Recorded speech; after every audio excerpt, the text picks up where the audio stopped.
Est-ce que vous avez vu le gros poisson d'avril de la PLCC? Je vous explique tout dans cette vidéo. En fait, ce matin, la police de lutte contre la cybercriminalité a publié ce message.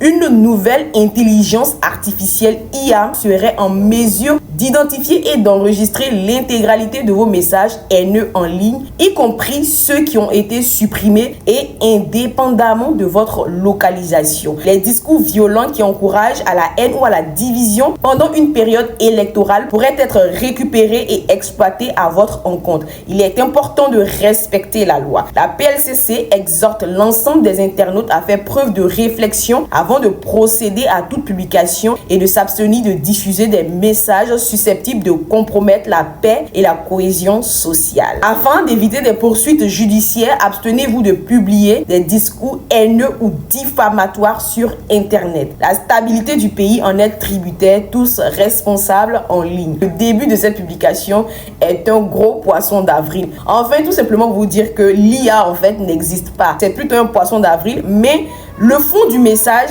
est quand même important. Comme on le dit toujours, on ne cesse de le rappeler, il faut toujours être responsable en ligne et surtout avoir la mesure de ce que l'on publie sur Internet en tant que média. Déjà, quand on a des dizaines de milliers d'abonnés, il faut vraiment faire gaffe parce que ce vivier d'abonnés constitue en fait une audience énorme et la vidéo peut faire des millions et des millions de vues. Différents réseaux sociaux, que ce soit TikTok, Facebook, sont considérés à un certain nombre d'abonnés de véritables médias et on peut passer des messages au travers de nos réseaux sociaux. Soyons tous donc responsables en ligne et surtout, quel poisson d'avril vous allez faire ou vous avez déjà fait depuis ce matin? Bon mois d'avril à tous.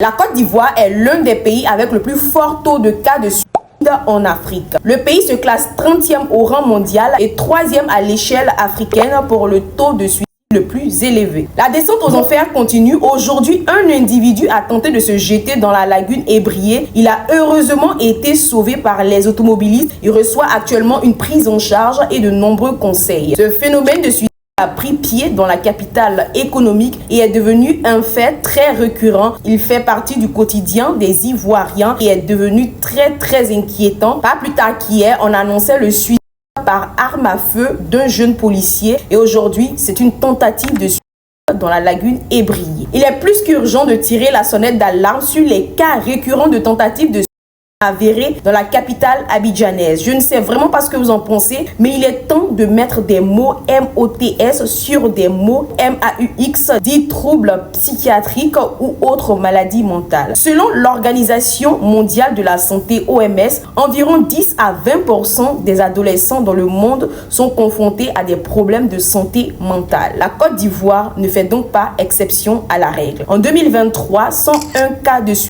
ont été confirmés parmi les 24 000 décès enregistrés touchant principalement les jeunes âgés de 20 à 29 ans, dont 37,6% étaient dus aux troubles mentaux.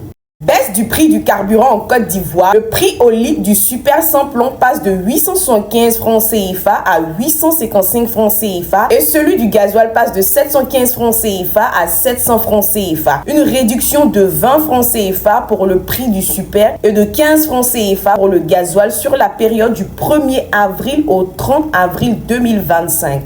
Annonce faite par le ministère des Mines, du Pétrole et de l'Énergie d'une baisse des prix du carburant en Côte d'Ivoire. Cette révision tarifaire concerne l'essence super sans plomb, le gasoil et le pétrole lampant. En revanche, le prix du gaz butane reste inchangé. La bouteille de 6 kg est toujours vendue à 2000 francs CFA, tandis que celle de 12,5 kg demeure toujours à 5200 francs CFA.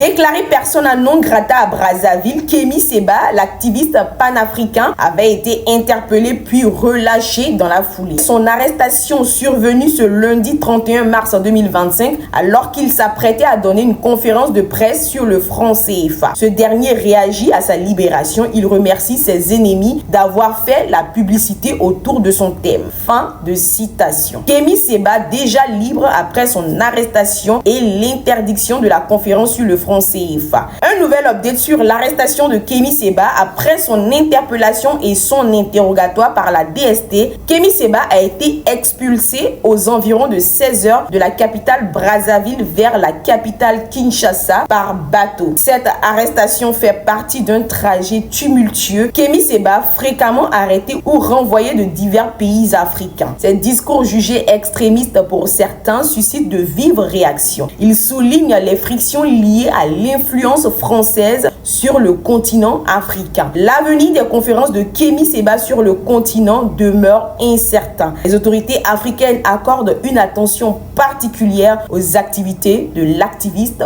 controversé. Deuxième round pour Zena Bansé, nouvelle tentative pour battre le record Guinness du plus long marathon culinaire. Rappelez-vous, c'était en décembre dernier que Zena avait tenté de battre ce record. Elle avait cuisiné, rappelez-vous, plus de 131 heures et 30 minutes. Un exploit qui n'a malheureusement pas été homologué par le livre Guinness Records, qui a jugé insuffisant les éléments vidéo capables de vérifier l'authenticité du travail de Zena. Cette fois-ci, Guinness World Records suivra l'épreuve en direct via streaming, une première en Afrique. Zena Bansé relance son marathon culinaire. Soutenez-la au maximum pour qu'elle puisse battre effectivement ce record et surtout être homologuée. Vous pouvez tous la suivre sur les réseaux sociaux et vivre en direct son exploit pour tenter de battre ce marathon culinaire.